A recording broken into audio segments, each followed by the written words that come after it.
অভিনন্দন সকলকে আমার এই চ্যানেলের পক্ষ থেকে। বন্ধুরা, আজকে যে জব নিয়ে আলোচনা করব তা পাবলিশ করা হয়েছে ত্রিপুরা হাইকোর্ট তরফ থেকে। বন্ধুরা, নোটিফিকেশন আলোচনা করার আগে আমি আপনাদের কাছে ছোট্ট একটা রিকোয়েস্ট রাখবো। যারা আমার চ্যানেলটাকে প্রথম থেকে সাবস্ক্রাইব করে রেখেছেন তাদেরকে অসংখ্য ধন্যবাদ, এবং যারা এখনও চ্যানেলটাকে সাবস্ক্রাইব করেননি আপনারা অবশ্যই সাবস্ক্রাইব করে রাখুন, যাতে আমি যখনই এইরকম গভর্নমেন্ট নোটিফিকেশন নিয়ে আলোচনা করব তখন সঙ্গে সঙ্গে আপনাদের কাছে নোটিফিকেশন চলে আসে। তাহলে বন্ধুরা, চলুন দেখে নিই সেই নোটিফিকেশন পাতায় কী রয়েছে। বন্ধুরা, এই হচ্ছে সেই notification, high court of Tripura Agartala. এখানে অ্যাপ্লিকেশন পাবলিশ করা হয়েছে 21 তারিখ 2024। অ্যাডভার্টাইজমেন্ট রাখা হয়েছে 03/2024। প্রথমত রাখা হয়েছে এজ লিমিট রাখা হয়েছে এখানে।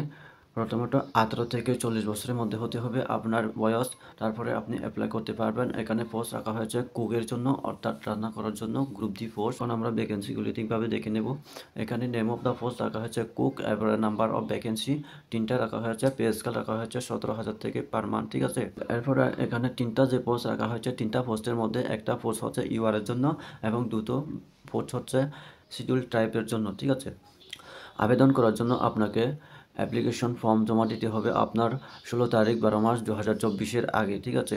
ওইটা আপনি বাই হ্যান্ড এবং অর্ডিনারি পোস্ট অথবা স্পিড পোস্টের মাধ্যমে আবেদন করার জন্য আপনাকে, যারা ইউআর ক্যাটাগরি রয়েছেন আপনাদের ব্যাংক ড্রাফট কাটতে হবে 300 টাকা, এবং যারা এসসি এবং এসটি ক্যান্ডিডেট রয়েছেন তো আপনারা ব্যাংক ড্রাফট কাটতে হবে আপনাকে 150 টাকা করে। কোয়ালিফিকেশন রাখা হয়েছে এখানে শুধুমাত্র 8 পাস অথবা ইকোভ্যালেন্ট তার সমতুল্য, ঠিক আছে, সাথে আপনার কুকিংয়ের এক্সপিরিয়েন্স।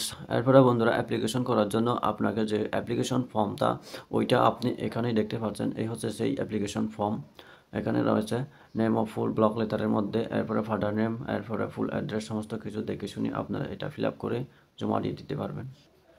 তাহলে বন্ধুরা, আজকের জন্য এতটুকুই। দেখা হবে আগামী নেক্সট নোটিফিকেশন নিয়ে।